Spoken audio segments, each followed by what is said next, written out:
Hi, everybody. It's Guest Safety Officer Lobby Group, episode 36. And this week, well, we've got a real life incident to report upon. And it happened at one of the venues that our good friend, Gary Twining Wright, yeah, I know, yeah, he does, he actually works and does the job for real, that he works on. And he's going to spend this show telling us about what happened. And I'm going to ask him a couple of questions as we go along. All right, Gary, please talk us through what happened. She's in. Anyway, so I've been running an event for the last 3 days in London. And in the early hours of Sunday morning, we had a person brought into us who had allegedly taken a whole gram of MDMA. Is that correct? MDMA? Yeah. Anyway, so as he was brought in by the security team, he was already seizing. I was working with my colleague, and the first thing my colleague said, listen, this is a 999 job straight away. So we got on the radio, got on the telephone, phoned up 999, called it in while we started doing our stats and doing everything for this person. Gary? Yes, sir. So it's just, when you say, first of all, how did you know that it was a gram of, and I know obviously you didn't weigh it, but how did you get that information? That's a good question. And how he gave us this information is their colleague who came in and basically said that's what they had taken. But so we can only assume, that's why I said allegedly took a gram of MDMA. So yeah. So we got that information. They're saying the person's seizing quite badly. They've been seizing for 7 minutes before they got to us. So obviously we took them back into our medical area. We began putting an airway in. Their heart rate was going through the roof. Their blood pressure was dropping. And not only that, their breathing rate was completely in a mess. So we began our sort of basic life support, improving their breathing or help regulate their breathing, giving them oxygen, putting an airway in, as I said, and just generally just trying to stabilize this person. So when you were doing that, Gary, is you're talking about the seizing.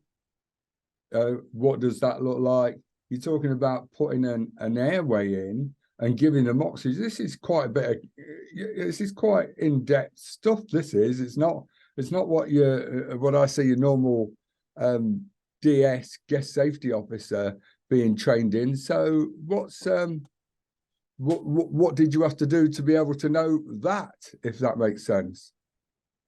Well, we're generally in what we've been doing. Well, as you know, since probably 2018, 2017, I've been studying, work my way up the ladder to work my way up towards a paramedic. At the moment, I'm only an ECA, which is I didn't know that. Sorry, mate. It's an emergency care assistant.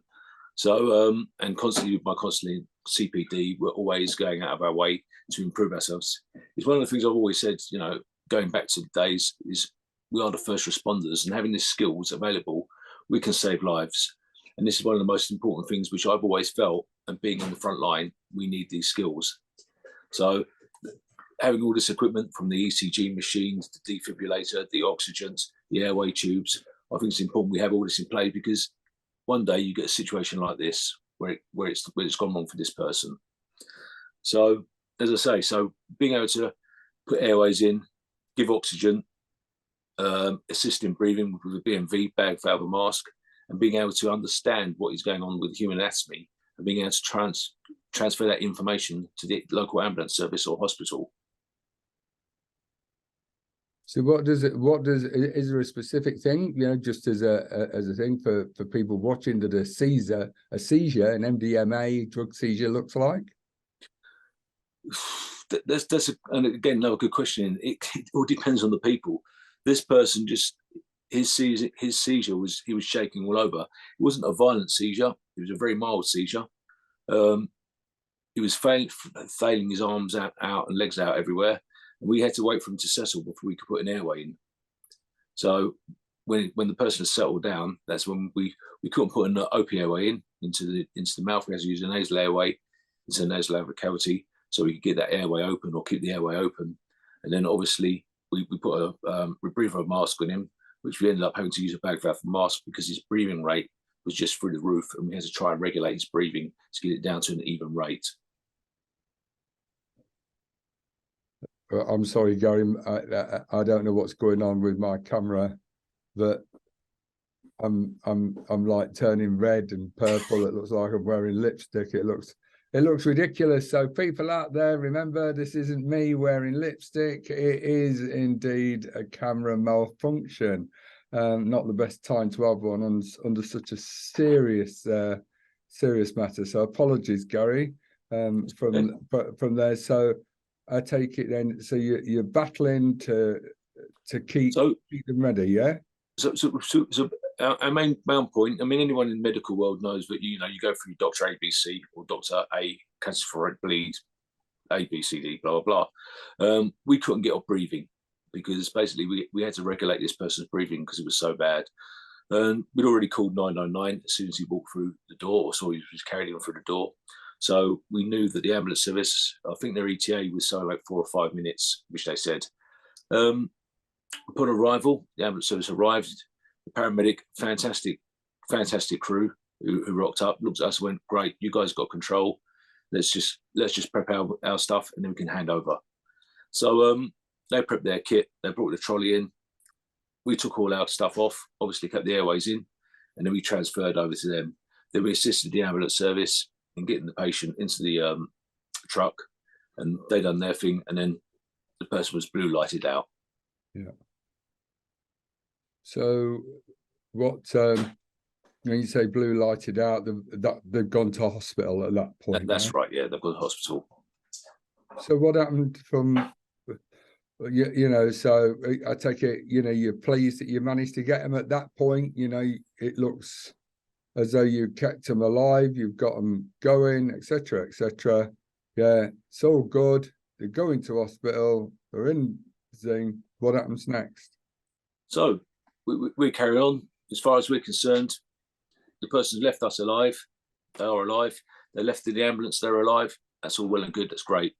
Several hours later, police arrived and asked us. Generally, we had an incident and asked us, did we have information? Did we have CCTV footage? And then informed us that later on that day, the person had died in hospital. I don't know. It's very difficult to say anything because, and Lord knows what it must have been like for you there on the scene at the time trying to get there. But one of the things that you said there, the police have called and said, "Have you got any footage, etc., etc." So I would imagine that you basically, upon hearing that news, that obviously tragic news, that a whole number of things have to kick into place from your perspective, in terms of making sure that you can demonstrate and demonstrate or show the audit process. So what have you had to go through? Just that, beyond of trying to deal with the emotional side of what's happened to yourself. Well, the whole thing is, as we've always said, even when we've spoken to Travell bits and pieces, is to document everything which you've done and having your documentation in play. For us, it's making sure that we've done everything correctly. Are we in date? Well, we know we're in date because we keep our CPD levels up to date. We keep our logs. We keep all our training records up to date. So obviously, if we do get investigated, we can hand over those logs. We can prove we're competent in what we do. And we've had the adequate training to do what we've done. And the next stage is obviously the event where we're working. Are they compliant? We then have to make sure that the event was compliant. Well, I'm running it. I know it is. I've done their paperwork. My staff have done the paperwork. We know we are compliant. We've got everything in play and all the systems in play because, again, when things get investigated, they look at all this stuff to see whether you put everything in play and in place and everything is running correctly and smoothly. Did you talked about body cam? I would imagine that's taken some time for you to go through, because you will have had to have tried to identify him, won't you? And with the great stuff with a lot of the stuff which I work at and the events that we supply our events and situations, we use scanning machines. So we've gone back. We've got CCTV equipment. As I say, we've got the body-worn camera equipment. I think we spent the last 24 hours or more, or days, if you will get daytimes, not literally 24 hours, but we spent all that time going through all the body camera footage, all the CCTV footage. The scanning stuff was quite easy because you just log in the name because we had the person's name. So we know who they are, where they've come from, we know the time they arrived, and obviously we know when the ambulance arrived and the departure times. So again, all that information, which is so important, which we can then hand over and show, we can show a full timeline of what we've got.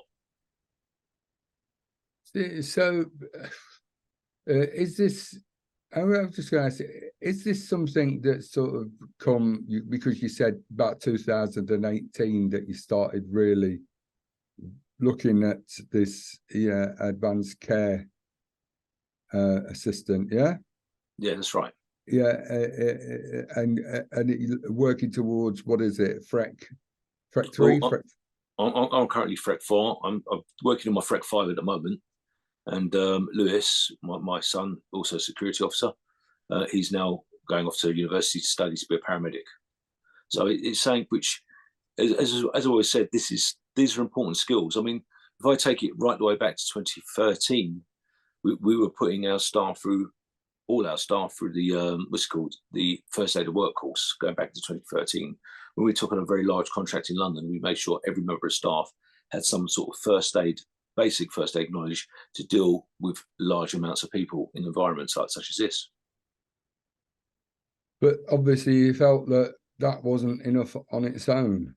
Was that anything to do with, what happened borough markets in London, Manchester Arena, or, in terms of the inquiry there? Well, not really. And as I say, when we started taking on large events, I mean, I'm even going back to 2009 when, I think about even earlier than that. I think at one point, my early days of running the head of security at Proud in Camden, but we used to get loads of silly things. We used to have people with epilepsy, people falling over and cutting themselves. So it goes back into the early 2000 stages when I started noticing things were changing and we needed these qualifications. We needed to be able to deal with people because still at that point, back in the early 2000s, people were not savvy with first aid, and like anything, they like to blind people with science about trauma and bits and pieces, which is, it's not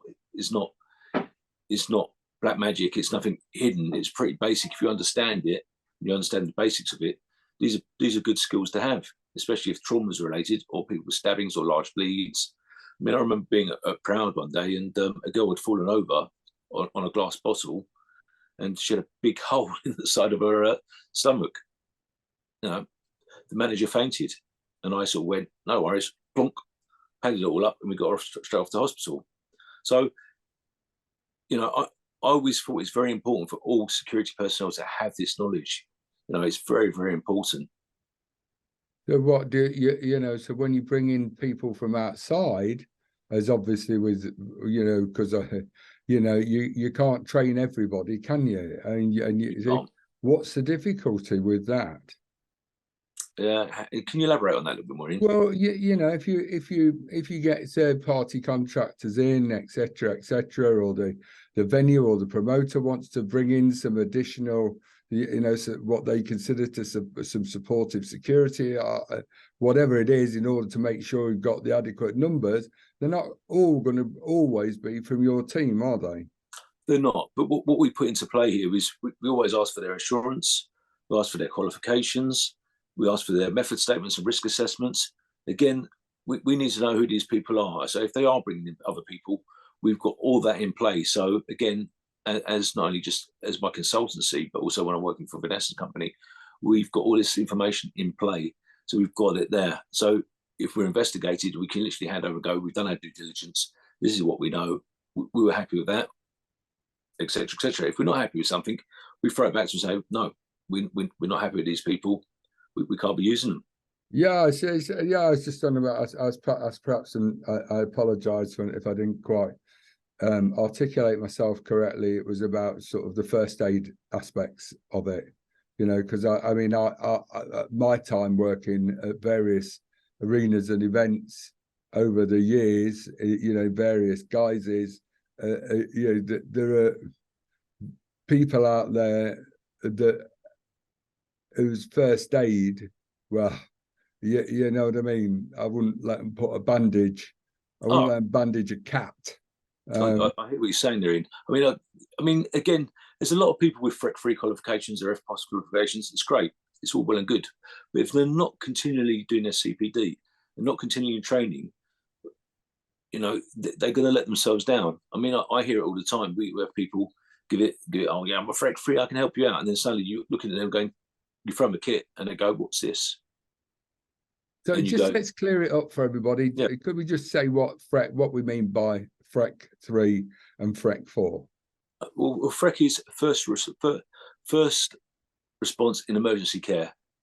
So it's virtually taken over from the old FPOS days, which was first person on scene. It's a qualification which the NHS were recognising. Apparently, there's some details now that they say they're not, but that's out of my remit.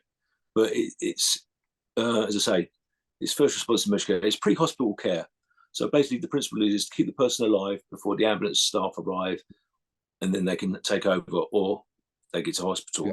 That's the whole reason behind it. The FREC 3 is sort of basic trauma. It's a good course. It's a 5-6 day course, very well immersed. Depends where you go, but it gives you a good basic knowledge. And if you're going to a good training provider, I'm going to pick up Icarus up in Hereford, which we use. They've got a fantastic facility up there with training facilities. They've got a big it's like a big warehouse, but it's a street. They can flood it. They can do lots of fantastic things in Icarus. And their training up there and their advanced skills up there is absolutely through the roof. But when you start moving up the ladder into FREC 4, it becomes more hospital based. So you have to start learning about ECGs. You start learning more about the diseases, and you've got to start understanding the anatomy. You have to write free workbooks with lots of essays in, which is very, you know, enhances your knowledge and have a full understanding. Or once you have full understanding, you've got to have a basic understanding of ECGs and heart rooms and what have you. So it's a good course, and the more you understand is when you get situations like this, which we've had, you know, you can deal with a patient when they come in, and you've got an understanding of the breathing rate, how many breaths a minute they should actually be breathing, their heart rate, the blood pressure rate, are they cold, etc. And then you're working your way down the system to understand what you can do to keep that person alive as long as possible, so the ambulance can take over or when they get to hospital. That's I mean that's so the only thing I'm just sort of get there. I mean, obviously, like on a door supervisor's course, an SIA door, you'll get what is it, about an hour on drugs, yeah, where it goes, this is cannabis, this is so and so, this is this is illegal, this is a class A, class B, class C, you know, their teeth are rotting. Yeah, it gives some really general base. You know, you could potentially spot someone who, in reality, would have to have been a persistent user over a number of years. But you know, have you and your team from the medical side undertaken some additional drugs training? Again, this is something which I've always been a big fan of, to say, you know, continuous professional development, to have an understanding, knowledge of what you're dealing with. The door supervisor course is great to start with, but you've got to have an understanding, especially if we're dealing with medical issues, what kind of drugs are being used, what are the effects of these drugs. If you haven't got a full understanding of it, you're going nowhere. Again, if we sidestep it slightly, we're looking at the mental health side. You know, over the years, my teams have dealt with people with suicidal tendencies. I mean, one of our young ladies, Jess, where that person, he slashed his throat, you know, just right outside the nightclub door and another event in a certain part of London. And there she is, keeping him alive and having to deal with his welfare. Not only that, but she's dealing with his girlfriend and the whole mental health issues which were going on that. So there's so much more as a door supervisor, guest safety officer, for us to know and understand, and understand people as well, cultures, different way people understand and things, different genders, different areas. There's so much to you need to know. The basic door course is a basic door course. It is a step. That's all it is. It's a starting point. It's a starting point. And if you're not continuously professionally developing yourself, that's all you'll ever be, is in that starting point. You won't be anything more.